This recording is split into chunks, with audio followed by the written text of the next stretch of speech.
y'all, welcome to Repair to Rev by Hemmings. On today's episode, we're working on this really cool OBS, which is an old body style. As you can see, it's a little muddy, it's a little country. That's because we went mudding a couple days ago and we decided not to clean it. Yeah, this is one of your friends' trucks. I know you guys go mudding in your Jeeps all the time. And this thing is full-on country. They're really good for kids my age. These trucks are heavy, they're a little slow, and they're pretty good on the wear and tear of accidents. They dent and undent pretty well, and they have awesome modification opportunities. There's a bunch of parts for them, they're cheap, and you can kind of work on these wherever. Yeah, this can be a daily that you can then improve on slowly. You can drop them, you can lift them, you can leave them stock.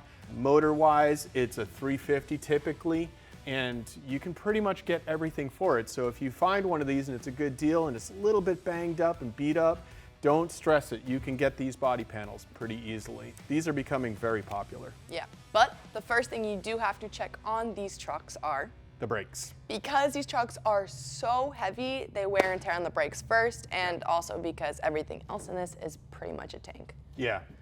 We have a lift here, so we're going to use it, but everything we're doing here, you can do in the driveway with a jack.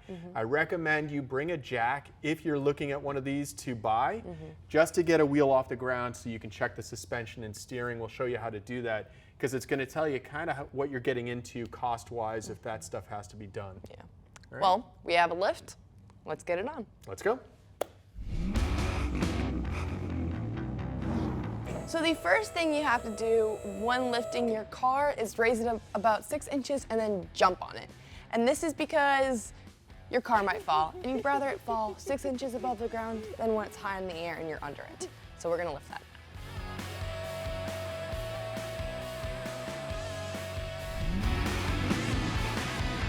So now that we have the truck lifted, we are gonna check the suspension. So if you shift it side to side, that's got some play on it, which means that is the steering. Yeah. And if you go up and down, that has obviously less play, so that's pretty good, which I'm thinking it's gonna be the ball joint. Yeah, they're actually, I can see already the top ball joint's been replaced because they're bolted in. The factory ball joints are riveted, so if you're shopping for a truck like this and you see the ball joints have bolts in them, that's a good thing. I mean, somebody's already been in there and done that at least. The steering components, I'm actually kind of happy it's not ball joints and it's steering, because the steering components are a lot easier to get to and you don't need any special tools for it. All right? The next thing is, I always like to spin the tire while it's up, because you can hear what's called run out. If your rotors get real hot, they'll start to warp. And when you spin the tire, you'll be able to hear that. Very loud. And you can hear the change in the pitch. So that tells me that we're going to have to at least turn the rotors. We're going to take the wheel off and then see how thick those rotors are to decide whether we're going to turn them or replace them. Okay. All right, you ready to get the wheel off? Yeah, I'll grab the impact gun.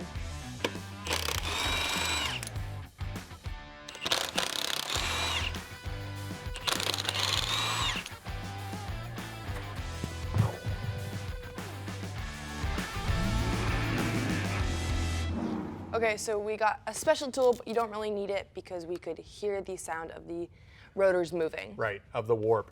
And you can actually feel it with your finger as well. You can feel a high ridge and a low ridge plus the edge. But when you spin this, you'll see that needle move. And we're getting about, 3 to 4 thousandths. Oh yeah, there it is, that's a dip. These rotors call for anything over 2 thousandths to be turned. Yeah. And normally we would be turning them, but turning also warps them quicker. Right. So we're just gonna replace the rotor and the pads.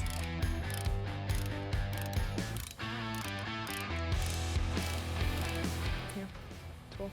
Yep. Open up a little bit. Here we go. Now the whole thing's gonna come off. It's not coming off. Okay, squeezy.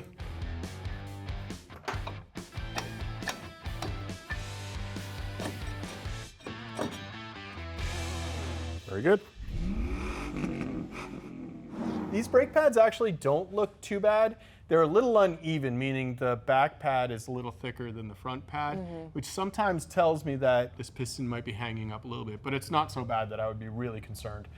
I would never ever put old pads on a new rotor. It doesn't make any sense. You're getting a new rotor, get new pads, let them seat and bed Clean, in. clean. Yeah, and let them bed in correctly. Do you want to pop those off Yeah. and I'll get the new ones? it.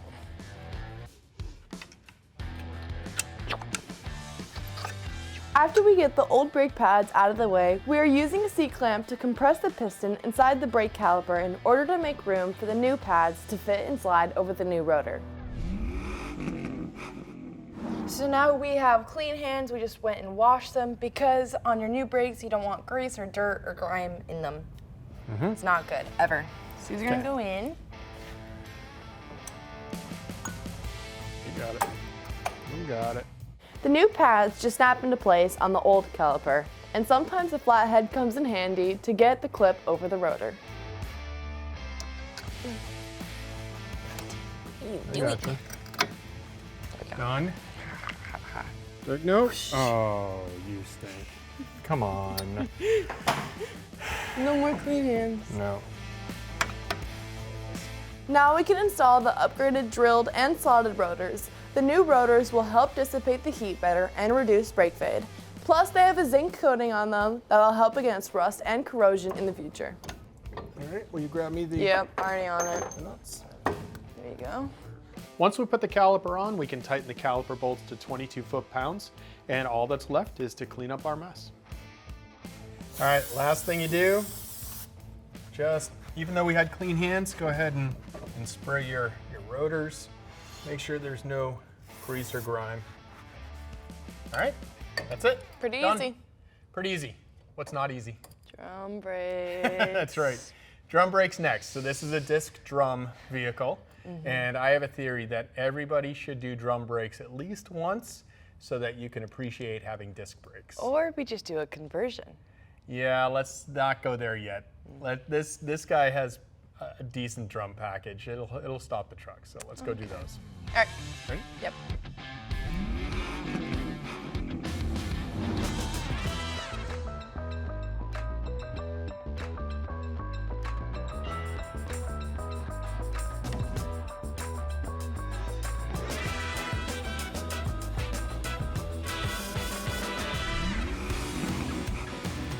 Big excitement. We got drum brakes.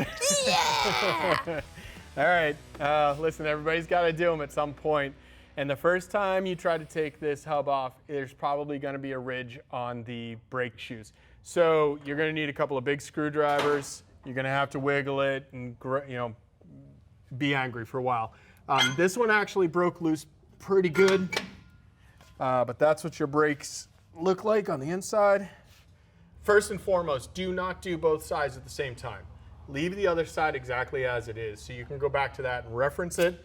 And it's always good idea, since we all have our phones all the time, is take a couple of pictures from each angle so you can see which way everything goes. Do you want me to take them on this side or you got them? I think we got it. Okay. Okay. Taking apart brakes is a whole lot easier than putting them on. So if you pop the keepers off, you could typically fold these and the whole thing should come out. There we go. That's one. You can drop it right in the bucket if you want. You're pushing down. Yeah, you got to push down to find that slot. It's just about in. Okay, cool. Okay. Oh. Now let's see if we can fold it. Now with the keepers out of the way, you can just fold the brake pads. They're gonna pop right out of place. You just gotta work with the emergency cable a little bit. Takes a little finagling, but it'll come off. Then grab some wire brushes and some brake clean and give it some love. You gotta get all that brake dust off before you put the new hardware on. All right. Your rubber brush is better than mine. No, I think we're good. Yeah? Yeah, just give it one good spray out, big spray. Good? Yep. All right, now we need to get cleaned up. You get cleaned up. How did you get so dirty? Dirt kind of tends to just find me. It does find you. All right, let's get cleaned up and then we can start reassembling. So under the dust caps, we found that there is leakage in the cylinders. Yeah, so these dust caps don't actually hold liquid in. The liquid is held by a piston that's inside here. So these looked very dry when we took it apart. After we sprayed it down, wire brushed it. We noticed that this dust cap right here is definitely leaking fluid, which means the piston inside is leaking. So simple solution, put a new one in. And when you go to the parts store to buy your parts, just buy everything that you think you might need and then return the stuff you don't. Otherwise, you're going to be going back and forth to the parts store 20 times. And I've done that many times. Yep. All right, let's get this thing off. Okay. When a wheel cylinder leaks like this, you'll feel a spongy pedal. The wheel cylinder bolts through the backing plate, and its job is to exert force onto the brake shoes so it brings them in contact with the drums to stop the truck with friction. So it's kind of important. I smell like brake fluid. Yep. Once the wheel cylinder is bolted in place, you need to hook up the brake line using a special tool called a flare nut wrench. Don't try to do this with a regular wrench. You will strip the brass flare nut. Also tighten and loosen the flare nut a couple of times to make sure it seats properly. All right, now that we got everything tightened down, we are going to be assembling the shoes and the springs on the table. Okay, so now that we got it pre-assembled, we are going to put a little bit of grease on the touch points. You have to use brake grease, not any other type of grease. Not the red jelly. Yeah, nothing else. Not the cranberry sauce. Nothing else. So the touch points are, there's only 4 on the actual shoes, and then there are 6 points on the hub.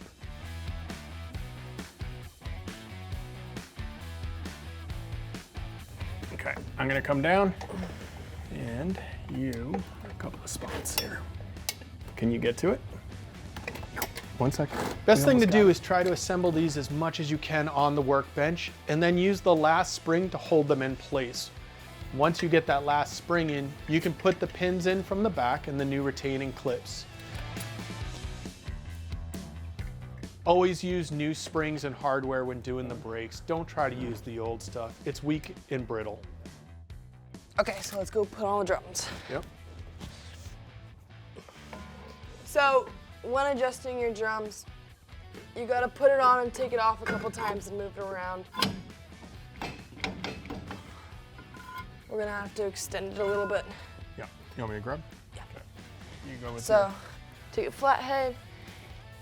Under this little panel, you're gonna flip it up. There's a little star. It's called a star adjuster. And you push down. Do flathead, and it extends the shoes out. Let's try that. Can I put it on? I got it.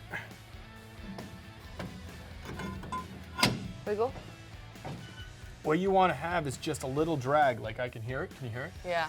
That's actually perfect. You got it on one shot. Nailed it. We're going to check the brake fluid for any contamination. So you're going to take your, this is what it's called, is a brake liquid tester tool. You're going to put a towel down because if you get any brake fluid on the paint, you're going to destroy your paint. When we turn it on, it's green. You want it to stay in the green. Unfortunately, this goes straight to the red, which means we're going to have to replace that fluid. All right, so now we're gonna bleed the brakes. There's a few things you have to be aware of when you bleed brakes. First of all, you need a partner, somebody that's gonna sit up in there and press the brake pedal. You wanna start with the cylinder, the wheel that's the farthest from the master cylinder. And you know that by the junction block that's on the rear differential. That cylinder on the other side of the truck is the farthest from the master cylinder. We already did that one, we're over here. The second thing you have to do is make sure you always have fluid in the master cylinder. If you're doing this and you drain that master cylinder and you suck air in, you just start over again. You have to do it all over. And then the third thing is down here, same thing with the air. You want the hose to be in some fluid in a little cup so that when you release, your partner releases the pedal, it's gonna pull fluid back up into the line and not air, okay? So, Ry, you want to go ahead and pump 5 times and hold? Feel like I'm 6 years old again. I know. And hold. And I'm going to break it loose. And if you just heard that and saw all that air go through, that's what you want. Now you tighten it. She comes off the pedal. Now do it again. 5 and hold. Oh my gosh, it got so hard. That's perfect. That's what you want. You hold. Yep. Good. Still more air coming through, so we're not done. Pump and hold.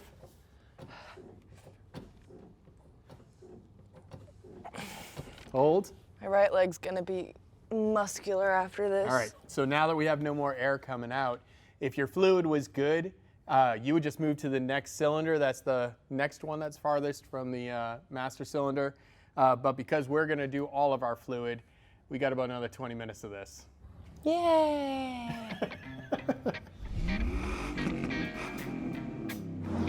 All right, so we are finished with the brake system. I personally enjoyed the drum brakes. And that's a shocker, because you have been traumatized by old drum brakes. Very, very, very traumatized. I mean, our relationship's still intact. We're pretty good. Yeah, nobody cried this time. Nobody cried. Well, the OBS is a very simple car to work on, especially with these brakes. Yeah. As you see, the technology here is incredible. I'm really enjoying it. And they're easy to work in your driveway. You can put this on the jack and do all these. Yeah, everything we did can be done in your driveway, no problem. With these big heavy tires and rims, the next thing we need to look at is his steering and suspension. Yeah, Tanner uses this truck off-roading and it's his work truck. So like you said, with a heavy truck, definitely need to look at that. Some shocks, suspension, and steering. I did see that our steering was a little wobbly over here when we were shaking the tires. So it's definitely the next thing we do need to look at. Yep, all right, well, let's get going. You ready?